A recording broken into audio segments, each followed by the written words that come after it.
What we're going to talk about here is picking up stitches along, well, I bumped the camera, sorry, along an opening to knit a rib or to pick up for a sleeve. In this case, this is a little vest.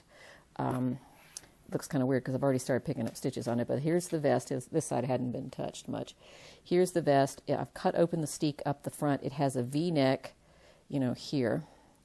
And I've already picked up stitches. I want to pick up stitches all around the neck to knit the rib out that way, if that makes sense. So I know how many stitches I'm going to be picking up. So I know that between the top shoulder, in this case this is the left shoulder, down to where the V starts, where it starts to do is like it's about right there, I need to pick up 59 stitches along that long spot.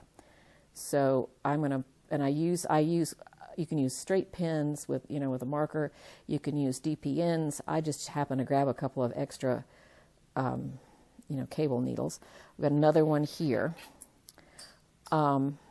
Is that I know that between these two ends of this needle, I got to pick up 59 stitches.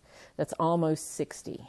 So I put the two ends together to find, where are you, darling? I'm looking through the camera. There we go. Let's do it this way.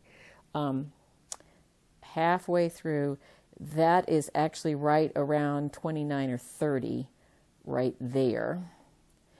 And then half of that is going to be 15 to there.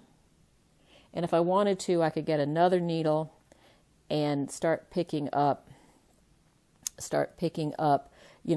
right there would be 7 or 8, but I'm going to not do that. So I'm going to take this one out because I know my needle is right there. So here's my needle I'm picking up. I was doing this in the car the other day and didn't have any markers, so I was using colored bits of yarn for my marker. Now, I am going, this is going to be difficult to do. I'm going to go, see here, this is the body, the body of the vest. That's my purl stitch, because when I do steeks, I use a purl stitch as a selvage stitch right there, and that's the cut steek. All right, now we're close up on this. I'm going to go right next to the body and right in that ditch in there, very close to the body. I go through, completely through the fabric, wrap this around, and pull this back up, and I've got, I'm trying to do this in the camera, so let me see. I've got one stitch right there, okay?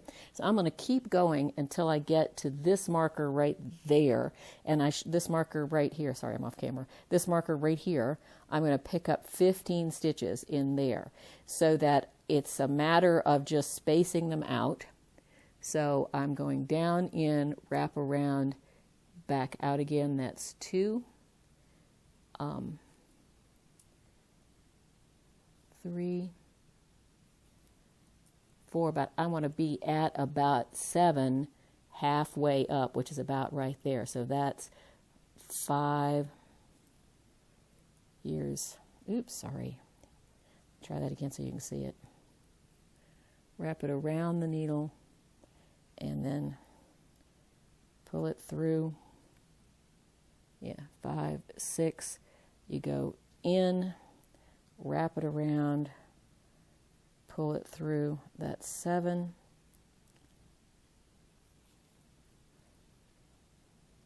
8, 9, 10, 11,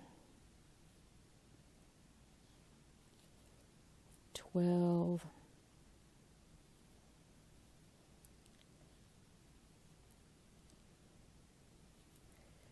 13, 14, and right in there I've got 15. So what I will do is just keep a count. Some of these won't, sometimes if that had worked out at 14 because I'm one less than 60. So this is either going to be 30 or 29. or this is going to be 30 or 29 depending. If this is 29, then that's 30 between the two. Okay, so that's how I pick up the stitches. That's how I mark them off. It's a lot easier to me than having to go pick up 3 for 4, 4 for 4 for 5, or however you do it. And what that does when you pick up stitches that way, see if you can see this. All these colors, I got these colors are blending in, but when you can't see it as well. But when you do pick up stitches like that, you get a running bit of stitch where you've gone in and wrapped it around along the back here. And you can't see it as well because it's all the good colors, but that even holds these stitches a little bit more. And when I get done with this, I'll fold this over and just secure that with a whip stitch back that way, and I will knit my ribbing out that way.